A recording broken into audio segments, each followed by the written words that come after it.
नमस्कार दोस्तों, चैनल पे सभी का स्वागत है। हमने टेराफॉर्म सीरीज चालू कर रखी है। इस सीरीज में हम आज देखेंगे एक EC2 सर्वर कैसे बनाएं। तो मैं VS कोड चलाता हूँ। टेराफॉर्म चलाने के लिए VS कोड में एक एक्सटेंशन आता है, HashiCorp का ही टेराफॉर्म एक्सटेंशन है। हाईलाइटिंग और ऑटो कंप्लीट जैसे फीचर्स दे देता है। अगर तुम भी VS कोड चला रहे हो तो इसको इंस्टॉल कर लो, थोड़ी बहुत हेल्प कर देगा तुम्हें।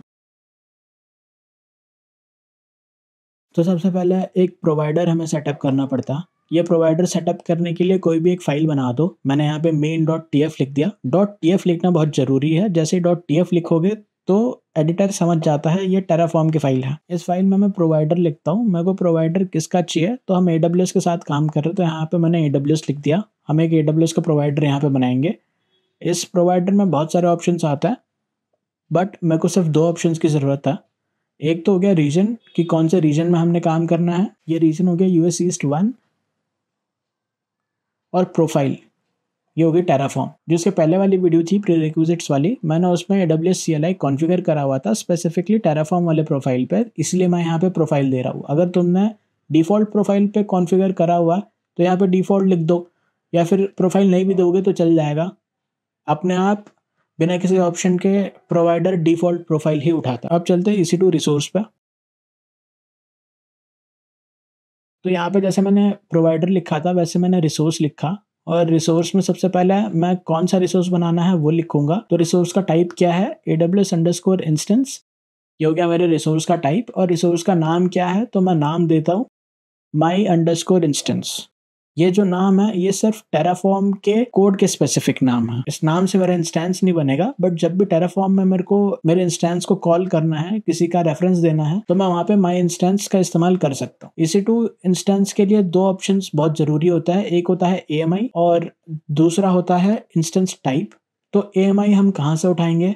AMI उठाने के लिए सबसे आसान तरीका तुम्हें बताऊँ, AWS अकाउंट में अगर तुमने लॉगिन कर रखा है तो EC2 पे जाना। EC2 में लेफ्ट पैनल पे इमेजेस का ऑप्शन है, यहाँ पे AMI कैटलॉग आता। AMI कैटलॉग में तुम सारी AMIs और उनकी IDs देख सकते हो। तो क्विक स्टार्ट में ही हम नीचे देखेंगे तो उबुंटू की IDs हमें मिल जाएंगी, x86 आर्किटेक्चर और ARM आर्किटेक्चर दोनों के लिए।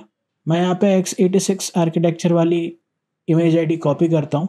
ये AMI ID मैंने यहाँ पे पेस्ट कर दी। और दूसरी चीज़ जो हमने देनी थी यहाँ पे वो है इंस्टेंस टाइप। तो इंस्टेंस टाइप हम यहाँ पे T2.micro देंगे। T2.micro फ्री टियर एलिजिबल है। इसके अलावा अगर तुम दूसरा कोई इंस्टेंस टाइप दोगे तो वो चार्जेबल होगा आवरली बेसिस पे डेफिनेटली। तो इसके बारे में पढ़ लेना कि AWS की प्राइसिंग कैसे होती है अगर तुम्हें नहीं पता तो एक बार हमने प्रोवाइडर और रिसोर्सेज कॉन्फ़िगर कर दिए, फिर अब हम चलते हैं टेराफॉर्म के कमांड्स पे।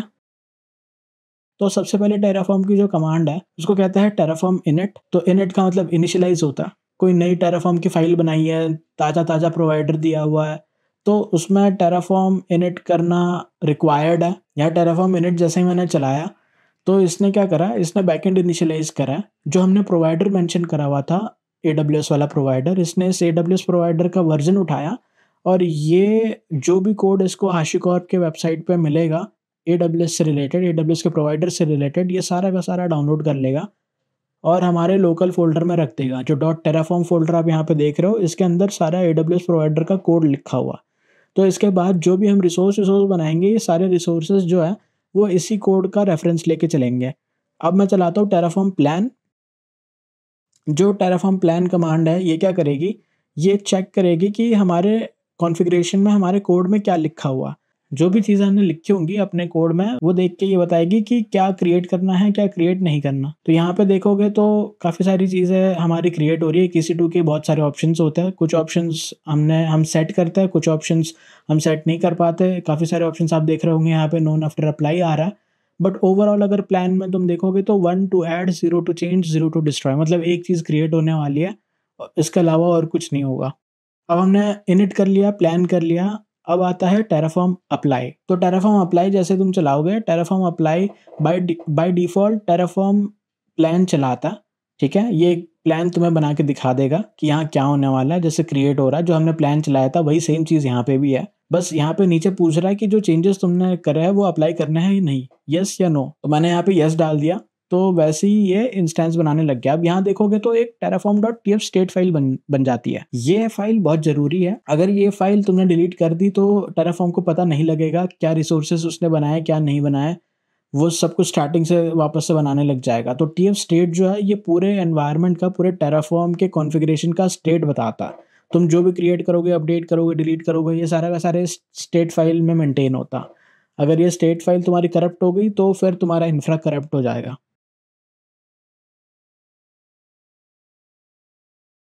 और जब ये कमांड कंप्लीट हो जाती है तो जो tf स्टेट लॉक वाली फाइल पहले बनी थी वो हट जाएगी और खाली tf स्टेट वाली फाइल बचेगी। तो terraform अप्लाई हो चुका है। अब हम कंसोल पे चलते हैं और चेक करते हैं कि इसने रिसोर्सेज बनाया नहीं बनाया। EC2 में तो हम हैं ही। यहाँ पे इंस्टेंसेस में देखोगे तो एक इंस्टेंस यहाँ पे बन गया t2.micro इंस्टेंस टाइप को लेके। अभी स्टेटस चेक इसका इनिशियलाइज हो रहा। बाकी ऑप्शंस देखोगे तो ये ऑप्शंस हमने सेट नहीं करे, बट जो डिफ़ॉल्ट ऑप्शंस है वो इसको मिल चुका है। अब जो इंस्टेंस हमने बनाया है इसको तो कोई नाम भी नहीं है, कुछ भी नहीं है। तो एक काम करते हैं, जो जो हमारा कोड था इसको थोड़ा-सा हम अपडेट करते हैं ताकि इंस्टेंस को एटलीस्ट नाम मिल जाए। तो यहाँ पे हम टैग्स देंगे। टैग्स में हम यहाँ पे देंगे नेम इक्वल टू इंस्टेंस का नाम। अभी के लिए हम यहाँ पे देते हैं जैसे terraform-ec2 ताकि हमें पता लगे ये terraform से बनाया हुआ है। और एक बार ये नाम देके वापस हम terraform प्लान चला देते हैं। अब एक बार मैंने init चला दिया था, terraform init चला दिया था, तो मेरे को बार-बार terraform init चलाने की ज़रूरत नहीं है, वो सिर्फ़ एक बार चलता है, जब हमें बैकएंड इनिशियलाइज़ करना हो। अगर मैंने बैकएंड में कोई चेंज करा तो मेरे को वापस से terraform init चलाना पड़ेगा, अदरवाइज़ terraform प्लान और अप्लाई काम कर जाएँगे। तो यहाँ पे प्लान में देखोगे तो अपडेट इन प्लेस हो रहा और जो रिसोर्स है हमारा EC2 इंस्टेंस वो इन प्लेस ही अपडेट होगा, मतलब वो वैसा ही रहेगा बट उसमें कुछ चीज़ें ऐड हो जाएँगी। चलते हैं terraform अप्लाई पे। terraform अप्लाई में चलाता हूँ तो ये एक बार वापस से प्लान दिखाएगा और इसी प्लान को मैं येस कर देता हूँ।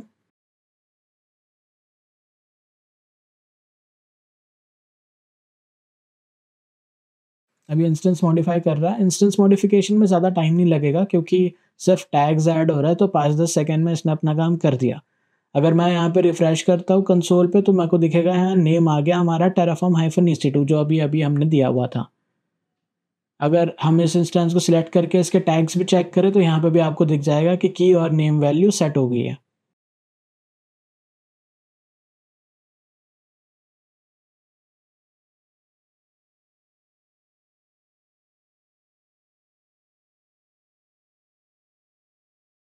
यहीं पे आप देखोगे तो यहाँ पे एक terraform tfstate.bak फाइल भी बनी है tfstate के साथ-साथ। ये बैकअप फाइल होती है tfstate की। अभी इंफ्रा तो बना दिया हमने, बट कई बार क्या होता है हम इंफ्रा डिलीट करना भूल जाते हैं।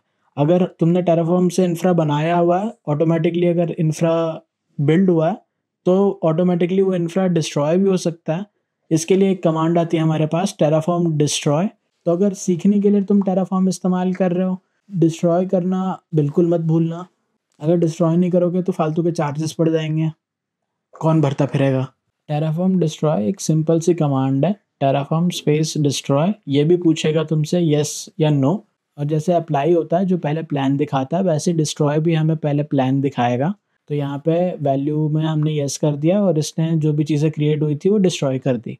अब इस वीडियो में हमने देखा कि एक सिंपल सा EC2 सर्वर कैसे क्रिएट करें और उसको माइनर मॉडिफिकेशंस करने हैं उसमें तो वो कैसे करें। जनरली हमें एक वेब सर्वर क्रिएट करना होता है जिसमें सिर्फ EC2 इंस्टेंस बना के कोई काम नहीं आता, उसके साथ-साथ अलग रिसोर्सेज़ भी बनाने पड़ते हैं, सिक्योरिटी ग्रुप भी बनाना पड़ता है। ये चीज़ हम देखते हैं अगली वीडियो में।